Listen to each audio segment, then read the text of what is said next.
ఈ అన్నయ్యలంతా ఇంతే కదా, ఎందుకన్నాను అలా అనుకుంటున్నారా? లాస్ట్ వరకు చూడండి, మీకే అర్థమవుతుంది. ఇంకా మా చెల్లి అయితే ఏం పని చేసినా దెబ్బ తాపించుకోవడం మాత్రం కంపల్సరీ గైస్. ఇంకా మేము ముగ్గురం కలిసి మా బాబాయ్ వాళ్ళ ఇంటికి వెళ్ళిపోతున్నాం. దారిలో మా మమ్మీ వేసే జోక్స్ కి మంచి నవ్వుకుంటూ వెళ్ళిపోతున్నాం. యాక్చువల్లీ సర్ప్రైజ్ విజిట్ అనుకున్నాం, బట్ మా రైనోకి భయపడి మా అన్నయ్యకి కాల్ చేసి మరీ బయటికి వెళ్ళాల్సి వచ్చింది. రాగానే స్టార్ట్ చేసినారు గైస్ వీళ్ళల్లరి.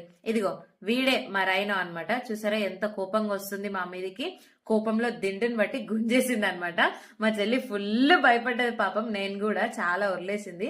ఇంకా మంచి అన్నయ్య వాకింగ్ తీసుకెళ్ళిండు. రాగానే అన్నయ్య ఏమో పడుకుండు, నేనేమో మా ఇద్దరు చెల్లెలతో కలిసి యూనో ఆడుతున్నా. యాక్చువల్లీ మన సీటుకి యూనో రాదు గైస్. మా సిరి ఏమో కష్టపడి ఎక్స్ప్లెయిన్ చేసింది, అయినా అర్థం అవ్వట్లేదు తనకి.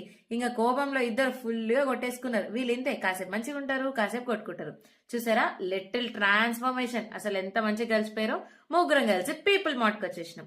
ఇక్కడ ఏవో స్నాక్ ఐటమ్ చేద్దామని తీసుకున్నాం. ఆ స్నాక్ ఐటమ్ చేసేసాం కూడా. ఎవరైతే చూడకపోతే కింద ట్యాగ్ చేస్తే చూసేయండి.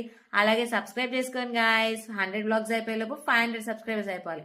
ఇంకా మేం కష్టపడి ఎండలో నడుచుకుంటూ వెళ్ళి తీసుకొచ్చి చేస్తే మా అన్నయ్య ఏమో బాగుంది అని బౌల్ తీసుకొని వెళ్ళిపోతుండు. పాపం సరిదైంది గాయస్. సో మేము మజా, అన్నయ్య బౌల్ పడుకుండు, మేమేమో డిస్టర్బ్ చేయడానికి ట్రై చేసినాం. ఎలాగో అలా లేసి యూనో అయితే ఆడిండు. అంతే గైస్, ఈవినింగ్ అయిపోయింది, ఇంటికి వెళ్ళిపోయింది.